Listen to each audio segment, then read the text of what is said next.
ആരെങ്കിലും എന്തെങ്കിലും ഒരു കാര്യമൊക്കെ ഓടി വന്ന് ചോദിച്ചാലേ നമ്മളെ കൊണ്ട് പറ്റത്തില്ലെങ്കിലും പറ്റില്ല എന്ന് പറയാൻ മടിയുള്ള ആൾക്കാരാണോ നിങ്ങൾ? എന്നാൽ പറ്റില്ലെന്ന് പറഞ്ഞേ പറ്റുള്ളൂ. ഓക്കെ, മൈൻഡ് സെറ്റ് ഒക്കെ ചേഞ്ച് ചെയ്യാൻ റെഡി ആയിട്ടിരിക്കുന്ന ആൾക്കാരാണെങ്കിൽ നമുക്ക് എവിടെയാ നോ പറയേണ്ടതെന്ന് നമ്മൾ വളരെ ക്ലിയർ ആയിട്ട് മനസ്സിലാക്കിയിരിക്കണം. കാരണം ഉണ്ടല്ലോ, ചില ആൾക്കാർ നമ്മളെ യൂസ് ചെയ്യാൻ വേണ്ടി മാത്രം വരുന്നവരായിരിക്കും. അത് തിരിച്ചറിയാൻ നമ്മൾ പഠിക്കുന്നിടത്തു നിന്നാണ് നമ്മുടെ സമാധാനം തുടങ്ങുന്നത്.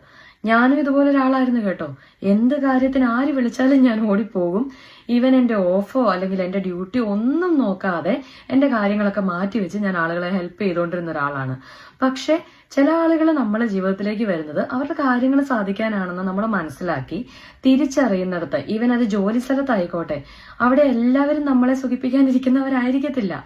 ചില ആൾക്കാര് നൈസായിട്ട് അവരുടെ ജോലി നമുക്ക് തന്നിട്ട് പോകുന്നവരും ഉണ്ട്. ഇങ്ങനെയുള്ള സാഹചര്യങ്ങളിലൊക്കെ പറ്റില്ല എന്ന് തന്നെ നമ്മൾ പറയേണ്ടി വരും. അങ്ങനെ പറ്റില്ലെന്ന് പറയുമ്പം അയ്യോ അവർക്ക് വിഷമാവുമല്ലോ എന്ന് നമ്മൾ ചിന്തിക്കേണ്ട കാര്യമില്ല. കാരണം നമുക്ക് വിഷമാവുമെന്ന് അവർ ചിന്തിക്കുന്നുണ്ടോ? ഇല്ല. അപ്പൊ ഇന്ന് തൊട്ട് നമ്മുടെ ലൈഫിൽ പറ്റാത്ത കാര്യങ്ങളാണെങ്കിലേ നോ എന്ന് തന്നെ അങ്ങ് നമുക്ക് പറഞ്ഞു തുടങ്ങാം.